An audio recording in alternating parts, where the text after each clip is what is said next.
Welcome back, Tour of Oman. This time it will be one of the greatest Tour of Oman this year, 2025. Everyone is looking forward to this race. This is the 14th edition of the Tour and the 3rd edition of the Muscat Classic. Actually, cycling is a great platform to showcase the treasure of the Sultanate.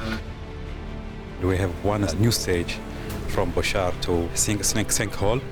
It will be one of the greatest stage in this Tour of Oman, inshallah. Every year we are starting in a new places and we're going through different villages to showcase the beauty of Oman.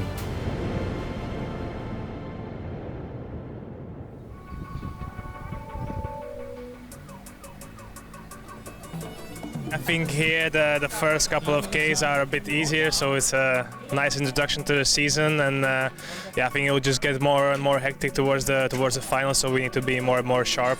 It will be really hard racing at the end. It's going to be really important to have numbers in the final and then try to play aggressive, try to play with strength in the final and go for the win. Yeah, I mean, we got a strong team obviously, so we got cards to play. But for me personally, it's the first race of the year, so I think we'll get in the bunch, see the legs, see the feeling, and we'll take it from there. 170 kilometres ahead of the field, the first 85 reasonably flat before the spikes began with ramps of around 11%. Who would want to take that on? Well, we didn't have to wait long before we got ourselves some volunteers. While in from X, we had Mohamed Zarif and Van Engelen up the front as well from Terengganu.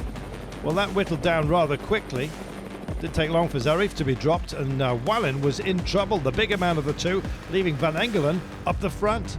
Who would be tempted then to jump into the fray? And there were plenty of takers, I've got to tell you. Zabi Asparim was one of those, Max Kanter, Ryan Boulaout as well. Well, they thinned down themselves. It was a question of attrition on the day. Those mountains just kept on coming. 4 in total, 2 to be taken twice, and we had that final roundabout at the end of the day. The gap to our man Lorenzo Germain, who's the latest brave soul to go off up the road, but that was temptation. Oh, it certainly was, because Jay Vine was on his case, so was Reindrink, and so was Chris Harper. A quartet formed up front, and behind them, the peloton on some of the descents were just starting to fracture. It was high-paced, high-octane, high entertainment. Finally, going backwards was Germain, and then the last man standing was Chris Harper.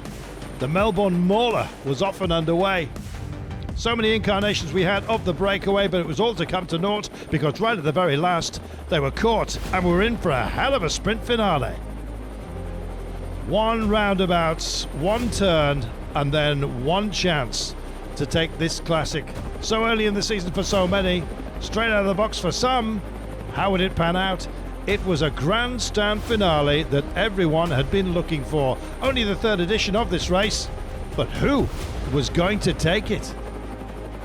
All together, but who's going to take it on? It's a big question. Arkea in the frame, so are Astana here, Groupama as well, with Sunil Quickstep. Coming to the fore though, it's Bloimers. He's had such a good run. He's on the barriers, he's had a fantastic lead out. He's going to get there. Oh, the line belongs to him.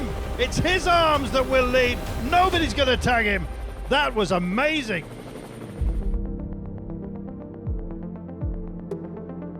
I just focused on my own climb, and then in the final I just followed Marco and into the last 150 meters, and he put me off in a perfect position, and then I just had to go all out to the finish line. I think it's a super nice way to get my first pro victory.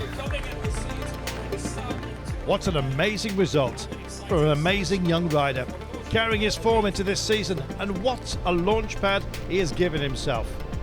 Bloimers take it ahead of Biermans and Mulbahan. What an amazing day, a fabulous classic it turned out to be, and a great entree to the Tour of Oman itself. What a place, what a race.